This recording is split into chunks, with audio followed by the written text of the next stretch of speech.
الحمد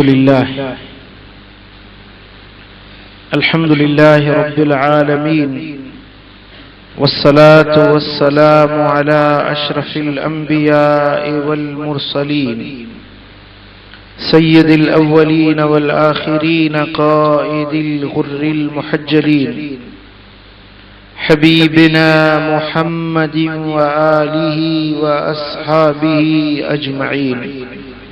أما بعد فأعوذ بالله من الشيطان الرجيم. بسم الله الرحمن الرحيم. ولقد رآه نزلة أخرى عند سدرة المنتهى. صدق الله مولانا العلي العظيم.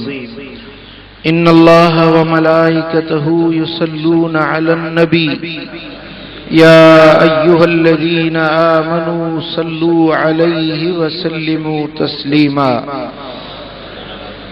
اللهم صل وسلم وبارك على نبينا محمد وعلى آله وأصحابه أجمعين. عزیزان گرامی، رب العالمین جل جلالہ کے بے پایاں احسان ہے کہ اس کریم نے ہمیں اپنے محبوب کے در کی غلامی نصیب فرمائی.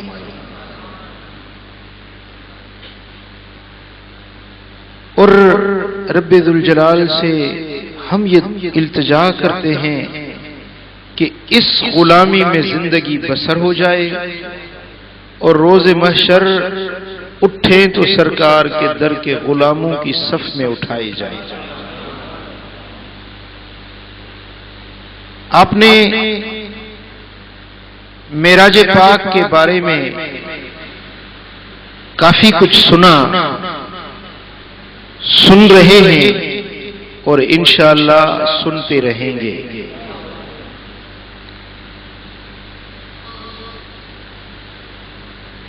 دوستان گرامی، معراج پاک کا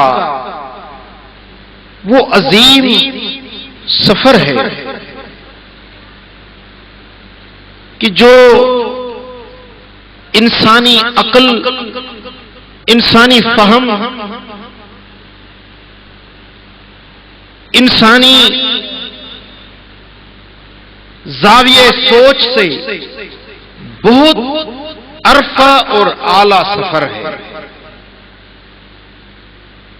ہم دیکھتے ہیں کہ دنیا کا نظام جو چلتا ہے وہ ایک مربوط قانون کے تحت چل رہا ہے. دنیا کا نظام ایک قانون، قدرت کے قانون کے مطابق چل رہا ہے. میری عمر 42 سال ہے. میں نے اسی زندگی میں سورج کو اس طرح دیکھا ہے کہ صبح کو شرق سے طلوع ہوتا ہے، شام کو غرب کی طرف غروب ہو جاتا ہے. میں نے کبھی نہیں دیکھا کہ سورج کبھی شمال کی طرف سے طلوع ہوا ہو، کبھی جنوب کی طرف سے طلوع ہوا ہو. آپ کی عمر زیادہ ہے، آپ اپنی زندگی کا مشاہدہ بیان کریں کہ کبھی آپ نے دیکھا کہ سورج نے اپنا راستہ بدل دیا ہو، کبھی آپ نے دیکھا کہ موسمیں جو 4 موسمیں ہوتی ہیں، دسمبر، جنوری، فروری سردیاں ہیں، تو ہر سال جنوری سردی میں ہی آتی ہے. آپ نے کبھی نہیں دیکھا کہ چاند نے اپنا راستہ بدل دیا ہو. آپ نے کبھی نہیں دیکھا کہ کبھی دن 8 گھنٹے کا ہو گیا ہو، کبھی رات 20 گھنٹے کی ہو گئی ہو. ایسے نہیں ہوتا. جو نظام رب ذوالجلال نے بنایا ہے اسی نظام کے تحت جہان چل رہا ہے یا نہیں؟ بھئی حضری کے سارے لوگ ہم اکٹھے ہو جائیں، ماتلی والے بھی ساتھ ملا لو، حضری والے بھی مل جائیں، سارے مل کے سورج کو روکے کہ 1 گھنٹہ سورج رک جا. روک سکتے ہیں آپ؟ جی یہ تو حسنی اور ماتمی کی بات ہوئی، ساری دنیا کے لوگ اکٹھے ہو جائیں، ہم سورج کو روک نہیں سکتے۔ ایک گھنٹہ تو کیا، ایک منٹ کے لیے اس کو ہم روک نہیں سکتے۔ کیوں نہیں روک سکتے؟ کہ رب کائنات نے فرمایا والشمس تجری لمستقر لها ذلك تقدیر العزیز العلیم۔ تھک گئے ہیں آپ، سو رہے ہیں آپ، وہ بڑے میاں سو رہے ہیں، جاگ جائیں، آنکھوں کو بیدار کر لیں۔ میں لمبی چوڑی تقریر نہیں کروں گا، تھوڑی دیر محبت کی بات ہے، لیکن آپ بیدار ہو کے سنیں۔ پڑھیے صلی اللہ علیہ یا رسول اللہ،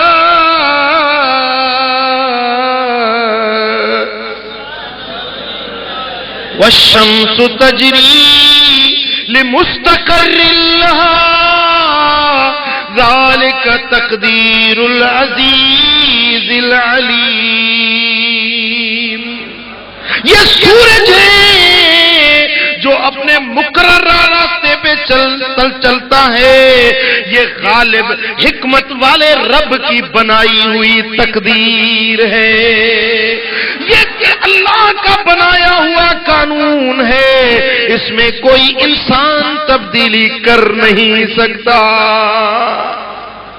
اس طرح آپ دیکھیں کہ پورا ایک نظام ہے جہان کا، جو اللہ تعالیٰ نے قانون بنا دیا ہے، اس عادت کے مطابق جہان کا نظام چل رہا ہے۔ ٹھیک ہے، آپ نے کبھی دیکھا کہ کوئی آدمی بوڑھے سے پھر جوان بن جائے؟ ہوا کبھی ایسے دیکھا ہے آپ نے کہ بوڑھا جوان ہو جائے؟ آپ یہ تو دیکھتے ہیں کہ چھوٹا بچہ بڑا بنتا ہے، بڑے سے جوان ہوتا ہے، جوان سے بوڑھا بنتا ہے، بوڑھا ہوتا ہے تو قبر کے طرف چل پڑتا ہے۔ کبھی آپ نے یہ نظام ہے، یہ قانون ہے جو رب ذوالجلال نے بنایا ہے، کبھی اس میں آپ نے تبدیلی نہیں دیکھی ہوگی کہ کوئی بڑے میاں جوان ہو جائیں اور جوان کبھی آپ دیکھیں کہ چھوٹا بچہ بن جائے۔ اس طرح نہیں ہوتا کہ یہ حسب عادت کام ہو رہا ہے۔ لیکن اگر کوئی کام اپنی عادت سے ہٹ کر اس کے خلاف ہو جائے، خلاف عادت ہو جائے، خلاف قانون ہو جائے، تو اس کو کہتے ہیں خرق عادت۔ کیا کہتے ہیں؟ خرق عادت۔ تو ایک ہوتا ہے حسب عادت، ایک ہوتا ہے خرق عادت۔ حسب عادت جو کچھ آپ دیکھ رہے ہیں، یہ سارا نظام حسب عادت جا رہا ہے، لیکن اگر اسی میں آپ تبدیلی دیکھیں تو اس کو کہتے ہیں خرق عادت۔ اس کو کیا کہتے ہیں؟ ہم پاؤں پر چلتے ہیں، پرندے ہوا میں اڑتے ہیں، کبھی کوئی انسان دیکھا کہ ایسے بازو ہلا رہا ہو اور اڑ رہا ہو؟ دیکھا کبھی؟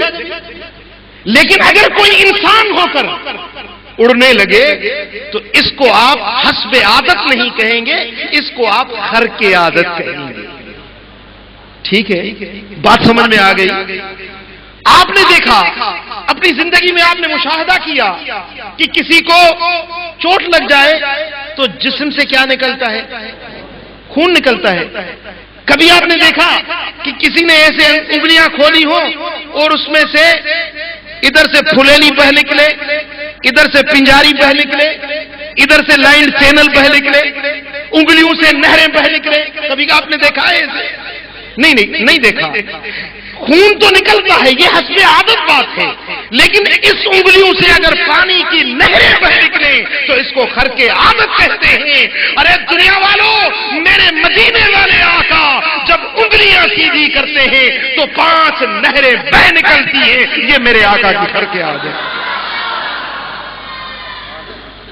دنیا والے، انسان زمین پر چلتے ہیں اور چلنے کے لیے وقت کی درکار ہوتی ہے، وقت لگتا ہے۔ آپ اپنے گھر سے چلے ہیں، مسجد تک آئے ہیں تو آپ کو ٹائم لگا ہے نا؟ مولانا ظہیر احمد صاحب کا گھر تو ماشاءاللہ مسجد کے قریب ہے، 1-2 منٹ لگتا ہوگا، لیکن جو ماتری سے اوسڑی چل کر آئے تو اس کو تو ضرور ٹائم لگے گا۔ آپ توجہ سے میری بات سنیں، میں کہتا ہوں کہ میں ہوسڑی سے گیا، حیدرآباد گیا، حیدرآباد سے آ گیا، کیا دیر لگی؟ کہنے میں آدھا منٹ لگا، آدھے منٹ سے کم لگا۔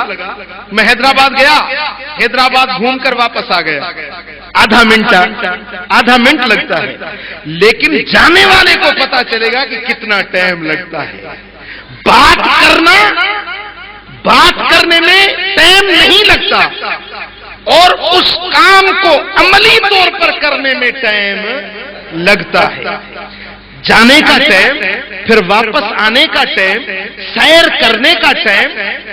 آپ اندازہ کر لیں کہ اگر آپ دوسری سے چلیں، مثلا آپ مدینہ منورہ جاتے ہیں، اللہ تعالی ہم سب کو مدینہ دکھائے۔ کیوں آمین کم کہتے ہو جی؟ اللہ تعالی ہم سب کی حاضری لگا دے، عشق اور ادب سے میرے آقا کے در کی غلامی نصیب ہو جائے، دربار کا دیدار نصیب ہو جائے۔ اب میں کہتا ہوں کہ بھئی میں مدینہ گیا، مدینے کا دیدار کیا اور زیارت کر کے آ گیا، کہنے میں تو 1 منٹ لگا، لیکن مدینے کوئی جائے تو کتنا ٹائم لگے گا؟ اوسڑی سے حیدرآباد جائے گا، حیدرآباد سے پھر رکشے میں بیٹھے گا، کوئی کراچی کی گاڑی پکڑے گا، کراچی والا کراچی میں پہنچ جائے تو وہ بھی ایئرپورٹ پر تو بس نہیں چھوڑے گی نا، وہاں سے پھر کوئی اور گاڑی لینی پڑے گی، نہیں تو ٹانگوں والی گاڑی پہ چلنا پڑے گا۔ پھر آپ آئیں گے ایئرپورٹ پہ، جہاز پہ بیٹھیں گے، اور جہاز پہ بھی کتنا تیز رفتار ہے، کتنا تیز رفتار ہے جہاز، پھر بھی 3.5 یا 4 گھنٹے لگ جاتے ہیں۔ دوستان گرامی، پھر وہاں مدینہ گیا اور یوں دیکھ کے تو نہیں آتا ہے نا، ادھر دل کو قرار ملتا ہے تو دل کہتا ہے کہ ادھر عمر گزر جائے، بلا عمر رہنے نہیں دیتے وہ شرطے والے، وہ کہتے ہیں بھائی 15 دن کی ویزا ہے، اب واپس چلے جاؤ، ارجے ورہ، نہیں تو ترحیل میں بھیج دیتے ہیں۔ دوستان گرامی، لیکن وہاں بھی جانے میں رہنے میں کچھ ٹائم لگتا ہے، پھر واپس آنے میں اتنا ٹائم لگتا ہے۔ یہ تو مدینہ منورہ کی بات ایک مثال کے طور پہ کہہ رہا ہوں، لیکن یہاں سے زمین سے آسمان، پھر آسمان اور زمین کے درمیان اللہ رب العالمین نے اپنے عجیب اسرار بنائے ہیں۔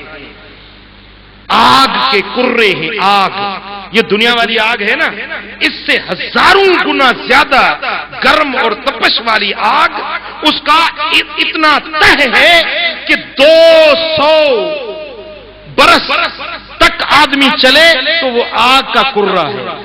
پھر ایک کرہ ہے جس کو زمہریر کہتے ہیں، وہ ٹھنڈ اور برف کا کرہ ہے، اس کو عبور کریں، آسمان پہ جائیں، آسمان کی موٹائی 500 برس ہے۔ پھر دوسرا، تیسرا، چوتھا، پنجواں، چھٹا، ساتواں آسمان۔ اب دیکھیں آپ، اس سفر کے جانے میں بھی ٹائم لگے گا، واپس آنے میں بھی ٹائم لگے گا یا نہیں لگے گا؟ لیکن یہاں ہم دیکھتے ہیں کہ رنگ نرالا ہے۔ میرے آقا جاتے ہیں، معراج کر کے واپس آتے ہیں تو بستر گرم ہے، دروازے کی کنڈی کھٹک رہی ہے۔ یہ کیا ہے؟ اس کو کہتے ہیں خرق عادت۔ اس کو کیا کہتے ہیں؟ خرق عادت۔ تو خرق عادت کے 3 قسم ہوتے ہیں۔ کتنے قسم ہوتے ہیں؟ 3 قسم ہوتے ہیں۔ ایک ہوتا ہے طے زمانی، دوسرا ہوتا ہے طے مکانی، تیسرا ہوتا ہے طے لسانی۔ آپ سمجھ رہے ہیں بات کو؟ طے مکانی کسے کہتے ہیں کہ بڑا لمبا چوڑا فاصلہ تھوڑی دیر میں طے ہو جائے تو اس کو کہتے ہیں طے مکانی۔ ایک ولی ایک اللہ کے کامل ولی مجلس میں بیٹھے تھے، کوئی مرید بڑے عرصے کے بعد آیا، حضرت نے فرمایا کہ بیٹے اتنے دن کہاں غائب ہو گئے تھے، اتنے دن کہاں گم ہو گئے تھے؟ عرض کی حضرت میں یہاں سے گیا، فلاں ملک میں گیا، فلاں ملک میں گیا، فلاں ملک میں گیا، گھومتے گھومتے فلاں شہر میں گیا، وہاں پر ایک مرد درویش سے ملاقات ہوئی، بڑا کامل تھا، بڑا اللہ کا برگزیدہ بندہ تھا، بڑا باکمال تھا، اس کی صحبت میں رہا، کافی دن وہاں لگ گئے، پھر واپس لوٹا، اس لیے عرصہ یہاں سے غائب تھا۔ بزرگ نے فرمایا کہ ٹھہرو، آپ نکلے، بس تھوڑی دیر کے بعد واپس آئے، اس مرید کو فرمایا کہ بیٹے جیسا تو نے کہا ویسا تو نہیں سمجھے بیٹے، جیسے تو نے جتنی تعریف کی ویسا تو نہیں۔ تو مرید حیرت میں پوچھنے لگا حضرت آپ کس کی بات کرتے ہیں؟ آپ نے فرمایا کہ تو جس بزرگ کی بات کر رہا تھا میں ابھی گیا، اس سے ملاقات کر کے ابھی واپس آیا ہوں۔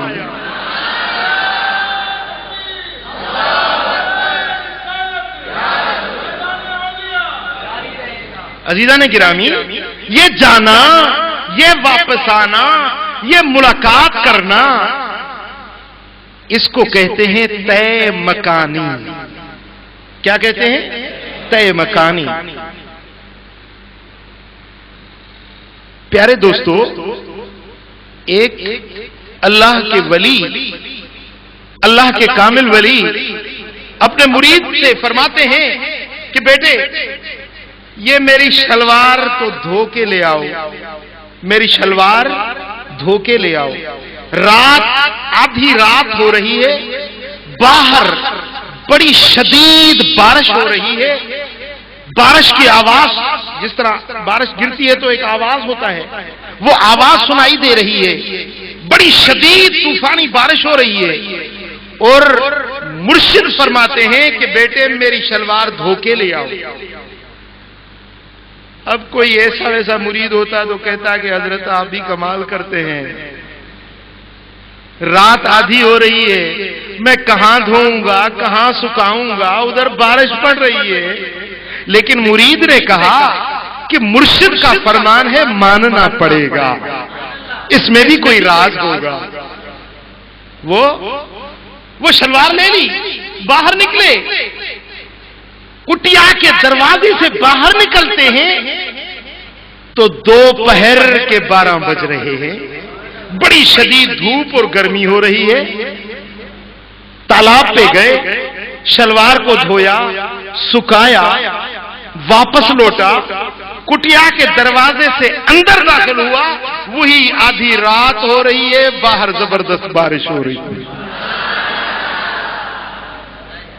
اس کو کہتے ہیں خرق عادت۔ خرق عادت اگر ولی سے ظاہر ہو جائے تو اس کو کرامت کہتے ہیں۔ اس کو کیا کہتے ہیں؟ کرامت۔ خرق عادت اگر نبی سے ظاہر ہو جائے تو اس کو معجزہ کہتے ہیں۔ اس کو کیا کہتے ہیں؟ معجزہ کہتے ہیں۔ اور اگر ایسا خرق عادت واقعہ کسی بے دین سے، کسی جاہل سے، کسی کافر سے، کسی مشرک سے ایسا کر کے عادت واقعہ سامنے آ جائے تو اس کو کہتے ہیں استدراج شیطانی۔ اس کو استدراج کہتے ہیں، کیونکہ کافر لوگ بھی بعض اوقات ایسے ایسے شعبے دکھا دیتے ہیں، کافر بھی ایسی خرق کی عادت باتیں دکھا دیتے ہیں، پھر مسلمان بیچارے پریشان ہو جاتے ہیں کہ یار یہ کیا بات ہے کہ یہ بھی ایسی باتیں عجیب عجیب باتیں دکھا رہا ہے۔ آج کل ہندو لوگ ہیں، وہ کسی کو دم کرتے ہیں، آدمی چنگا بھلا ہو جاتا ہے، تو بڑے کمزور ایمان والے لوگ ان کے پیچھے لگ جاتے ہیں، نہیں دیکھتے کہ یہ ہندو ہے، یہ جوگی ہے، یہ کافر ہے، یہ غیر مسلم ہے، لیکن ہمارے مسلمان بھی ان کے پیچھے لگ پڑتے ہیں۔ دنیا کا کوئی نفع مل جاتا ہے، کوئی عجیب سی بات کافر دکھا دیتا ہے تو مسلمان بھی اس کے پیچھے لگ پڑتے ہیں۔ تو حوصلی کے مسلمانوں یاد رکھو، ایسی باتیں کبھی کبھی کافروں سے بھی سرزد ہو جایا کرتی ہیں، تو اس کو کوئی کرامت نہیں کہہ سکتے، اس کو شیطانی فیض کہتے ہیں، جو شیطان لوگوں کو گمراہ کرنے کے لیے سچے اور جھوٹے کا امتحان یہاں پر ہوتا ہے کہ حق کو کون مانتا ہے اور باطل کے پیچھے کون چل پڑتا ہے۔ یوں تو اجے پال جوگی بھی اڑتے تھے نا ہندوستان میں، اجے پال جوگی تھے، وہ بھی ہوا میں اڑتے تھے، بڑے لوگ ان کے پیچھے، بڑے لوگ ان کے مرید بن گئے۔ تو خواجہ اجمیر جب اجمیر شریف میں آتے ہیں، کسی نے کہا کہ حضرت یہ تو ہندو جوگی نے ہزاروں لوگوں کو گمراہ کر رکھا ہے۔ آپ نے فرمایا جب یہ اڑے تو مجھے بتانا۔ آپ اس وقت وضو فرما رہے تھے، وہ کھڑاؤں، وہ لکڑی کی جوتی مبارک، مرید نے آ کر کہا کہ حضرت ابھی وہ اڑا ہے۔ آپ نے وہ کھڑاؤں پھینک دی کہ اے فقیر کی جوتی، تو بھی تو کوئی دین کا کام کر کے دکھا۔ وہ جوتی مبارک جو اڑتی ہے تو وہ جوتی اس جوگی کے سر پہ جا پڑتی، وہ ادھر بھاگے ادھر بھاگے، جوتی کہیں جانے نہیں دیتی، اس کو پیٹتی پیٹتی سرکار ہند الولی کے بارگاہ میں آگے آ کر کھڑا کر دیا۔ دوستان گرامی، تو اس طرح کی شعبدے بازیاں ہندو بھی دکھا دیتے ہیں۔ اگر ہندو سے کوئی بات ظاہر ہو جائے تو اس کو استدراج کہتے ہیں، اگر ولی سے ایسی بات ظاہر ہو جائے تو اس کو کرامت کہتے ہیں۔ اڑتا تو ہندو بھی تھا اور اڑی تو خواجہ اجمیر کی جوتی بھی اڑی، اس کو کرامت کہیں گے، اس کو استدراج شیطانی کہیں گے۔ عزیزان محترم، دیکھیں نا، طے مکانی کے لیے، ایک جگہ سے دوسری جگہ جانے کے لیے، مفاصلہ طے کرنے کے لیے آدمی کو ٹائم کی ضرورت ہوتی ہے۔ آج کل سائنس کی جو ساری مار بھیڑ ہے، ٹائم اینڈ اسپیس، وقت اور فاصلہ، سائنس کی جتنی بھی ایجادات ہیں ان سب کا مرکز اور محور ٹائم اور اینڈ اسپیس ہے۔ ٹائم اینڈ اسپیس، فاصلہ اور وقت۔ عزیزان گرامی، لیکن کبھی ایسے ہوتا ہے کہ اللہ اپنے پیاروں کے لیے وقت کے پیمانے بدل دیتا ہے، زمانے کی رفتار روک دیتا ہے، اپنے پیاروں کے لیے رب ذوالجلال نہ ہونے والی بات کر کے دکھاتا ہے۔ ایک اللہ کے ولی درویش بغداد میں رہتے تھے۔ بغداد کی ایک جامع مسجد تھی، جمعے کا دن ہوتا، صبح سویرے اٹھتے، صبح سویرے سب لوگوں سے پہلے مسجد شریف میں پہنچتے، مسجد کا جھاڑو دیتے، دریاں بچھاتے، مسجد کی صفائی کرتے، جب تک جمعہ ہو تب تک یہ مسجد کی خدمت میں رہتے۔ پہلے دریائے دجلہ سے غسل کرتے، غسل کر کے پھر مسجد میں آ کے خدمت مسجد کی کرتے، اس کا یہ دستور تھا۔ تو ایک دن اسی مسجد میں ایک اللہ کے پیارے نے سرور عالم کا معراج بیان کیا، معراج کا قصہ بیان کیا۔ تو وہ درویش سوچنے لگا کہ یار یہ کیسا معاملہ ہے کہ سرکار گئے 18 برس تک، پھر واپس آئے تو پانی بہ رہا تھا اور بستر گرم تھا، کنڈی ہل رہی تھی، یہ کیسی بات ہے، سمجھ میں نہیں آتی۔ اس کو ذرا دماغ میں کوئی سوچ آئی۔ اگلے جمعے کے لیے وہ صبح سویرے جیسے اٹھا، اس نے کہا کہ دریائے دجلہ سے غسل کر لوں۔ اس نے غسل کیا، کپڑے اتار کے نہر کے کنارے پہ رکھے، غوطہ لگایا، باہر نکلا تو نہ بغداد ہے، نہ دجلہ ہے، نہ اس کے کپڑے ہیں۔ سبحان اللہ۔ جب باہر نکلا تو ملک مصر ہے، شہر مصر ہے اور دریائے نیل ہے۔ باہر نکلا، بڑی حیرت میں جاؤں تو کدھر جاؤں، میرا گھر کہاں گیا، میرے کپڑے کدھر گئے، میں کہاں جاؤں؟ بڑے حیرت میں، پریشانی کے عالم میں چلتا گیا، نکلا، ادھر دیکھے ادھر دیکھے، کوئی جان پہچان نہیں۔ چلتے چلتے وہ سنار تھا، سنار کا دھندا کرتا تھا، کاروبار اس کا سونے کے زیور بنانے کا تھا۔ ایک سنار کی دکان سے گزرا، وہ سونے کا کام کر رہا تھا، تو اس نے بڑی یعنی غور سے دیکھا، کیونکہ اس کا اپنا فن تھا، تو اس نے بھی سمجھا کہ یہ ہماری فیلڈ کا آدمی ہے جو دیکھ رہا ہے بڑے غور سے۔ اس کو بلا لیا، بھائی تو کیا کام کرتا ہے؟ بھائی میں سنار ہوں، کام کرے گا میرے پاس؟ بولا ہاں کروں گا۔ اس نے سوچا کہ اب کوئی ٹھکانہ تو حاصل کر لوں، بولا کام کروں گا۔ بولا یہ کپڑے تیرے کدھر گئے؟ یہ ایک دھوتی میں ایک تہمند میں کھڑا ہے۔ بولا اس بات کو چھوڑ دو، اگر لگانا ہے تو مزدوری کروں گا، پیٹ پالوں گا۔ اس نے کپڑے دیے، نوکری پہ رکھ لیا، کام کرنے لگا۔ اس کی پیشے میں، اپنے دندے میں مہارت تھی، بڑے اچھے زیور بنائے جو مصر والوں نے ایسے زیور دیکھے نہیں تھے، جو بغدادی زیور مصر والوں نے ایسے دیکھے نہیں تھے۔ اس کی ایمانداری کو دیکھا، اس سنار نے اپنی بیٹی اس سے بیاہ کیا۔ اب یہاں پر بھی مصر میں اس کا یہ دستور بن گیا کہ جو جامع مسجد تھی، جمعے کے دن صبح سویرے نکلتا، دریائے نیل میں غسل کرتا، پھر مسجد میں آ کے جھاڑ پھونک کرتا، خدمت کرتا، جمعے کی نماز ادا کرتا۔ اس طرح اس کو کئی برس گزر گئے کہ اس بیوی سے اس کو کئی بچے بھی پیدا ہوئے۔ ایک دن جمعے کا دن وہ دریائے نیل پر گیا، غوطہ لگایا، باہر نکلا تو نہ وہ نیل کا دریا ہے نہ ملک مصر ہے، دیکھتا کیا ہے کہ وہی دریائے دجلہ، وہی بغداد کا شہر۔ میرے کپڑے پڑے ہوئے، کپڑے پہن لیے، اب حیرت کے عالم میں سوچ رہا ہے کہ یہ کیا بات ہوئی۔ مسجد میں آیا تو مسجد کا مؤذن کھڑا تھا، تو مؤذن نے کہا کہ یار آج غسل کیا یا آدھے سے لوٹ کر آئے ہو؟ دریائے دجلہ پر پہنچے بھی یا راستے سے واپس اتنی جلدی آ گئے ہو؟ گزڑی کے لوگوں، بات سمجھ میں آئی کہ نہیں آئی؟ یار تو دریائے دجلہ پہ پہنچا بھی صحیح یا راستے سے آ گیا؟ بولا یار پوچھو نہیں۔ عزیزان گرامی، تو یہ ہوتا ہے خر کے عادت، اس کو کہتے ہیں طے مکانی اور طے زمانی۔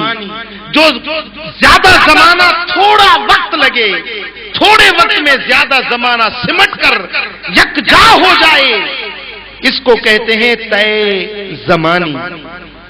اور پھر طے لسانی ہوتا ہے کہ بہت ساری باتیں تھوڑے سے وقت میں بیان ہو جائیں، بہت بڑی واقعات، بہت بڑی باتیں تھوڑے سے وقت میں بیان ہو جائیں، اس کو طے لسانی کہتے ہیں۔ جس طرح حضرت مولا علی شیر چلی،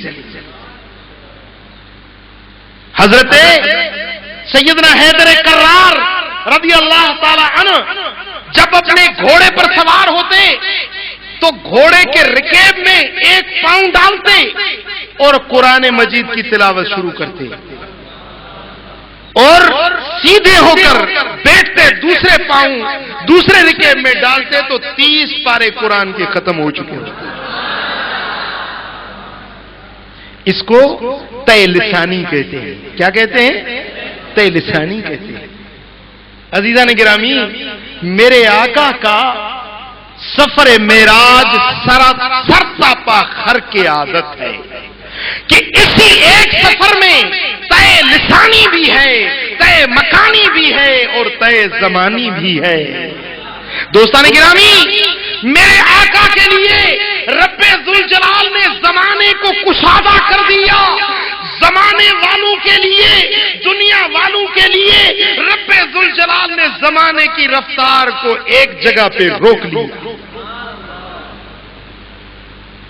سنیں، ذرا غور سے سنیں، اللہ تعالیٰ قادر ہے کہ ایک جگہ ایک کے لیے معاملہ ایک ہو، دوسرے کے لیے معاملہ دوسرا بنا دے، تو اللہ تعالیٰ اس بات پر قادر ہے۔ مثلا آپ بیٹھے ہیں مسجد میں، آپ بیٹھے ہیں، آپ اپنے گھر میں بیٹھے ہیں، آپ کے ساتھ ایک چارپائی پہ کوئی آدمی سویا ہوا ہے، آپ اسی چارپائی پہ بیٹھے ہیں، ایک آدمی سویا ہوا ہے، وہ سویا ہوا دیکھتا ہے کہ میں یہاں ہونسڑی سے نکلا ہوں، وہ خواب دیکھ رہا ہے کہ میں ہونسڑی سے نکلا ہوں، لندن گیا، امریکہ گیا، ہوائی جہاز کے سیر کیے، گھوما پھرا، بڑا زمانہ لگ گیا، سال لگے، واپس آ گیا، بیدار ہوتا ہے تو وہی چارپائی پہ پڑا ہے۔ وہ آپ کو کہتا ہے کہ یار کیا بات ہوئی، میں تو بڑا زمانہ لگ گیا، میں تو لندن امریکہ گھوم کر آیا ہوں۔ آپ کہیں گے دیوانہ ہے، پاگل ہے، کیا ہو گیا، میں ابھی بیٹھا ہوں، تو کہاں لندن گیا، کہاں امریکہ گیا۔ آپ سمجھے بات کو؟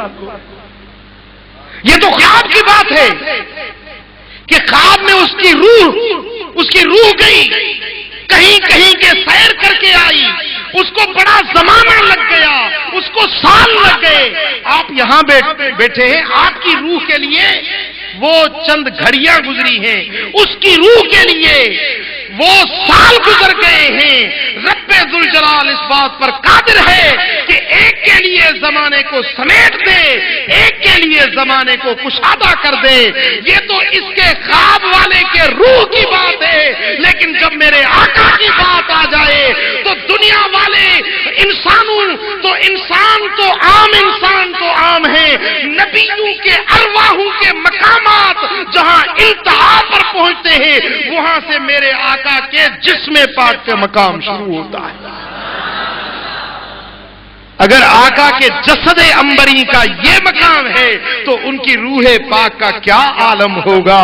دوستان گرامی، تو میرے آقا بنفس نفیس اس جسم کے ساتھ، اس جسم بشری کے ساتھ میرے آقا مکہ مکرمہ سے نکلتے ہیں، مسجد اقصی آتے ہیں، مسجد اقصی سے پھر پہلے آسمان کی طرف جاتے ہیں، ساتوں آسمانوں کی سیر کرتے ہیں، اللہ کی نشانیاں دیکھتے ہیں، جنت کی سیر کرتے ہیں، جہنم کے مجرموں کے عذاب ان کو دکھائے جاتے ہیں، حتیٰ کہ سدرۃ المنتہا سے آگے چلے جاتے ہیں، اللہ رب العالمین کا جلوہ دیکھتے ہیں، رب کائنات کا دیدار کرتے ہیں، پھر واپس آتے ہیں تو دنیا والوں کے لیے صرف وہ ایک گھڑی بیتتی ہے، اور میرے آقا کے لیے رب ذوالجلال نے اس زمانے کو اتنا کشادہ کر دیا، اتنا کشادہ کر دیا کہ میرے آقا نے 14 طبق کے سیر کر لیے اور واپس آئے تو کنڈی کھٹک رہی تھی۔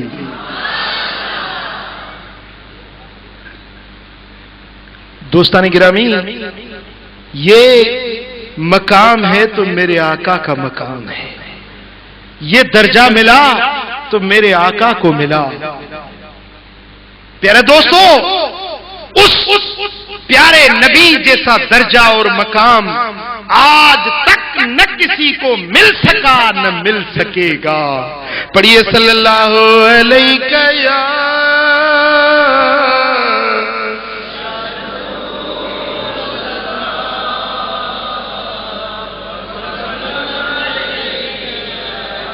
پڑھیے صلی اللہ علیہ یا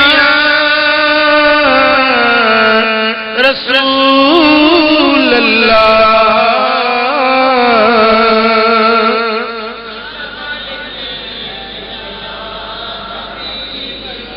مجھے دل جو دل پر محبوب محمد رحم جو چوری پہ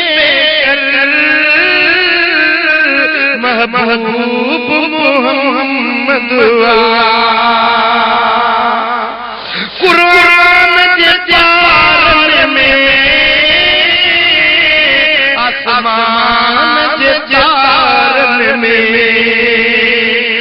رب ذکر محبوب محمد مجھے دل پر محبوب محمد پڑھیے صلی اللہ علیہ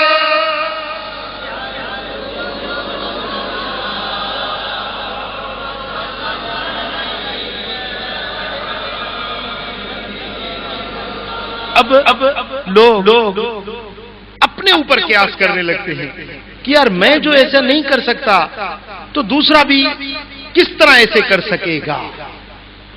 دیکھیں ہر ایک کی اپنی اپنی اوقات ہوتی ہے، اپنی اپنی بساط ہوتی ہے. تیری اور میری اوقات کیا اور میرے آقا کا مقام کیا.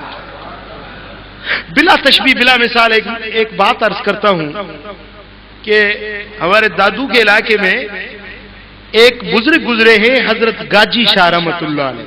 کیا بلوچ کو میں ہے نا، وہ کہتے ہیں کہ ہمارے بلوچوں کا پیر ہے گاجی شاہ.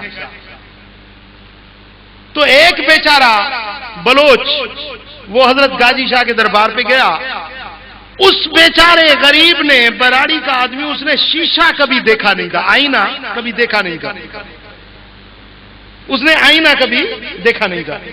حضرت گاجی شاہ رحمت اللہ علیہ کے دربار پہ گیا تو سائیں کے مزار انور کے سرہ نے ایک شیشہ لگا ہوا تھا، جس طرح سجاتے ہیں دیکھیں آپ نے بھی مسجد میں شیشے لگا دیے. تو ایسے کوئی شیشہ لگا ہوا تھا. تو اس بیچارے نے شیشہ دیکھا نہیں تھا کبھی. وہ جو آیا اس نے جو اپنی صورت دیکھی تو وہ سمجھا کہ گاجی شاہ یہ کھڑا ہے. وہ بڑی دیر تک دیکھتا رہا سوچتا رہا. وہ براڑی کا آدمی جس طرح اس کا تہمند ایسے گھٹنوں تک بندھا ہوا تھا، کپڑے میلے پھٹے پرانے تھے، اس کی ہیئت جس طرح براڑی کے لوگ ہوتے ہیں، آری ناری لوگ ہوتے ہیں. بڑی دیر تک وہ دیکھتا رہا، واپس لوٹا. تو بیٹے نے کہا کہ ابا کیوں اتنی دیر کر دی؟ بولا بیٹے میں تو آج گاجی شاہ کو روبرو دیکھ کر آیا. ابا جان آپ نے گاجی شاہ کو دیکھا؟ بولا ہاں دیکھا. بولا گاجی شاہ کیسا تھا؟ بولا مجھے دیکھا بس گاجی شاہ کو دیکھا. جیسا میں ویسا گاجی شاہ، فرق کوئی نہیں. سمجھے؟ اب ہم کہتے ہیں کہ بس جیسے ہم ہیں ولی بھی ایسے، بزرگ بھی ایسے، نبی بھی ایسے، ولی بھی ایسے، بس کوئی فرق نہیں ہے. نہیں، تو ہے ولی ولی ہے، نبی نبی ہے. اولیاء برکیا سے خود مگیر، گرچمان در نوشتن شعر و شیر. لکھنے میں تو شعر اور شیر، صورت خطی دونوں کی ایک جیسی ہے. شعر شیر زبر زیر کا فرق ہے، لیکن شیر جس کو لوگ کھاتے ہیں، شیر مانے دودھ جس کو لوگ کھاتے ہیں، اور شعر جو لوگوں کو کھا جاتا ہے. فرق ہے کہ نہیں ہے؟ دیکھنے میں تو جس طرح شین یہ رے اس میں ہے، اس طرح اسی میں ہے، لیکن معنی میں زمین آسمان کا فرق.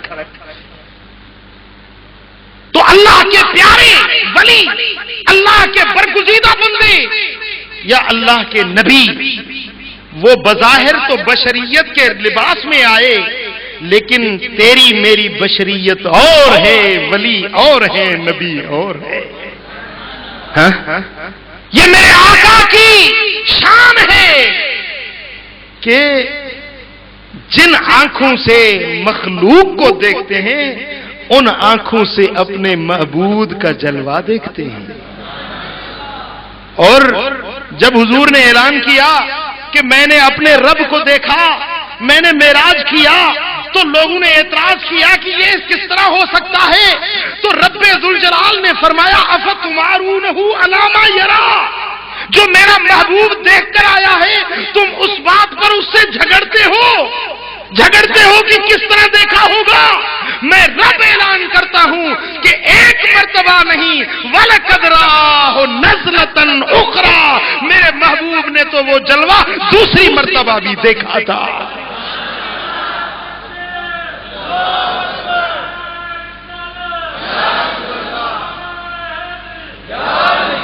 تم ایک مرتبہ دیکھنے کا انکار کرتے ہو. میں رب کریم کہتا ہوں کہ وَلَقَدْ رَآهُ نَزْلَةً أُخْرَى، اس نے دوسری مرتبہ بھی اسی جلوے کو دیکھا. کہاں دیکھا؟ عند سدرۃ المنتہا، سدرۃ المنتہا کے اس بیری والے درخت کے پاس جہاں پر جنت المأویٰ ہے، وہاں پر میرے محبوب نے اسی جلوے کو دوبارہ بھی دیکھا. کس طرح دیکھا؟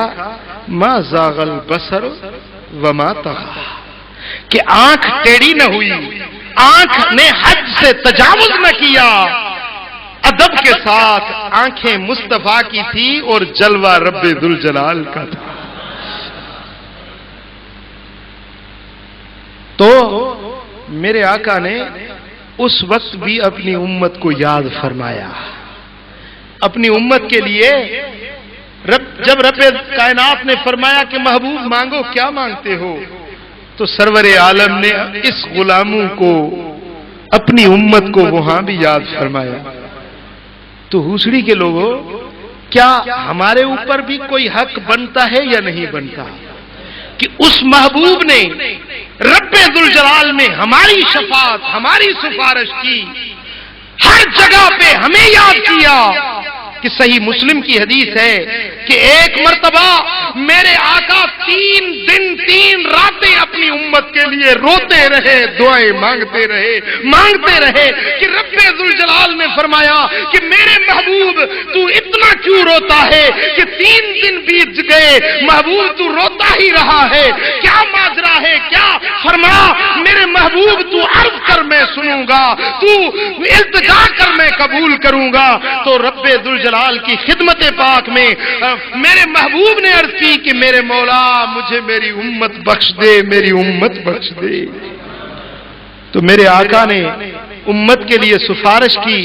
رب ذوالجلال نے فرمایا کہ انا سنرضیک فی امتک ولا نسوک، اے میرے محبوب تیری امت کے بارے میں ہم تجھے راضی کر دیں گے، تمہیں ناراض نہیں کریں گے، تمہیں افسردہ نہ کریں گے. میرے محبوب جس طرح تو راضی ہوگا ہم تجھے راضی کریں گے. ولسوف یؤتیک ربک فترضی، تیرا رب تجھے اتنا عطا کرے گا کہ تو راضی ہو جائے گا. تو کیا ہمارے اوپر بھی حق بنتا ہے یا نہیں بنتا؟ اس محبوب کو راضی کریں یا ناراض کریں؟ راضی کریں یا ناراض کریں؟ ذرا سوچ کے پھر مجھے جواب دیں. اس محبوب کو راضی کریں یا ناراض؟ پھر کس طرح راضی ہوں گے؟ کہ جب آپ اس کی سنت پر عمل کریں، میرے آقا کے طریقے پہ عمل کریں.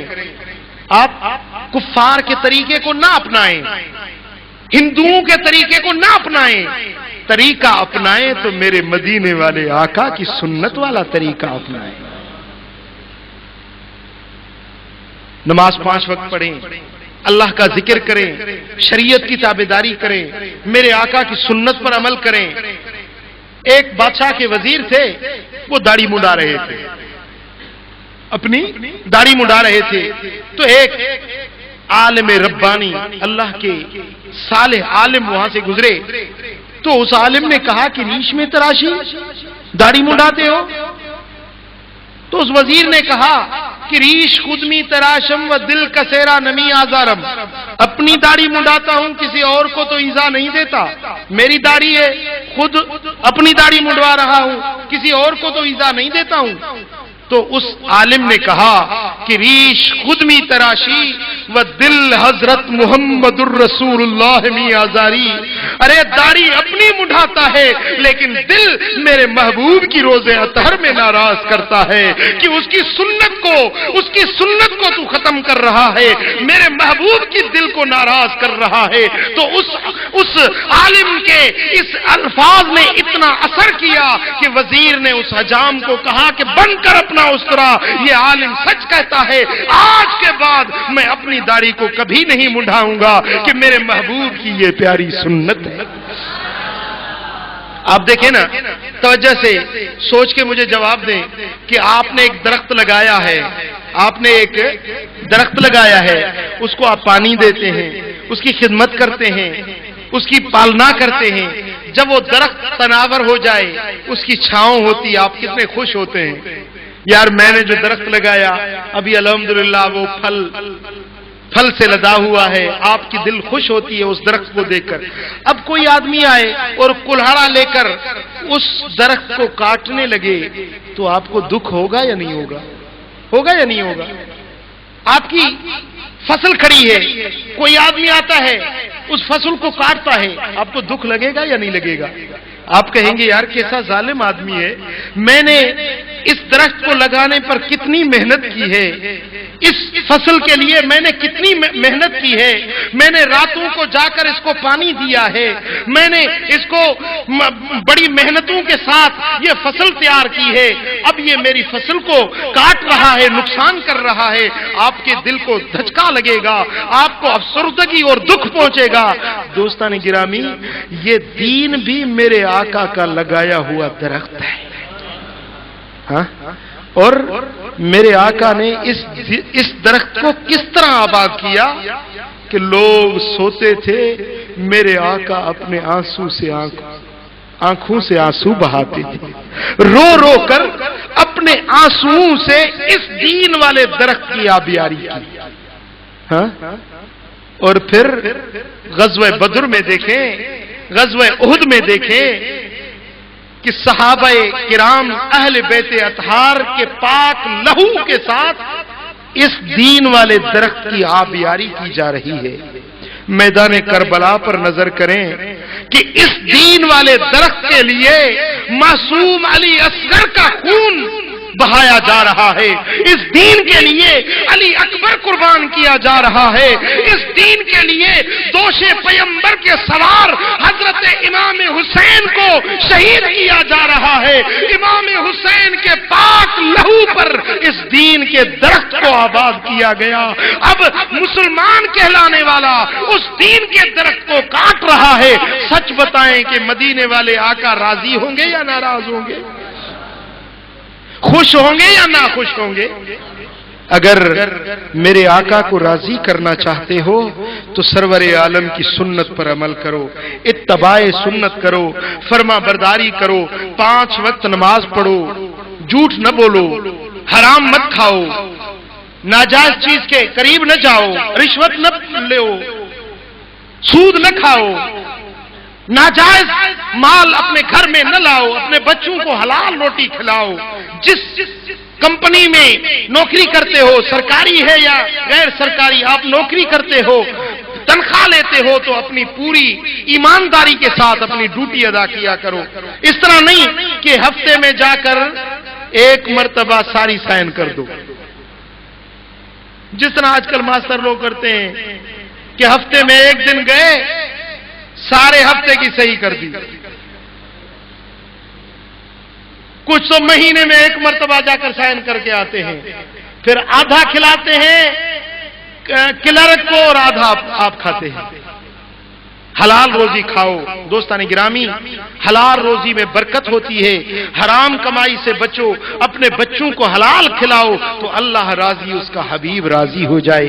اللہ تعالی ہم سب کو عمل کرنے کی توفیق عطا فرمائے، اللہ تعالی ہم سب کا حامی و ناصر ہو، اللہ تعالی ہم سب کو مدینہ منورہ کی حاضری نصیب فرمائے۔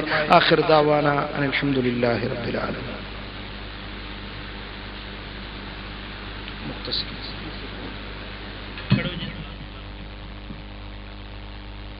مصطفیٰ جان رحمت بلا کو سلام، مصطفیٰ جان رحمت بلا کو سلام، شمع بز میں ہدایت بلا کو سلام، شمع بز میں ہدایت جس سہانی گھڑی چمکتے باغا چاند، جس سہانی گھڑی چمکتے باغا چاند، اس دل ابرو دے ساتھ تیرا کو سلام مصطفیٰ جانے رحمت تیرا کو سلام، شمع بز میں ہدایت تیرا کہ جن کی ورد زبان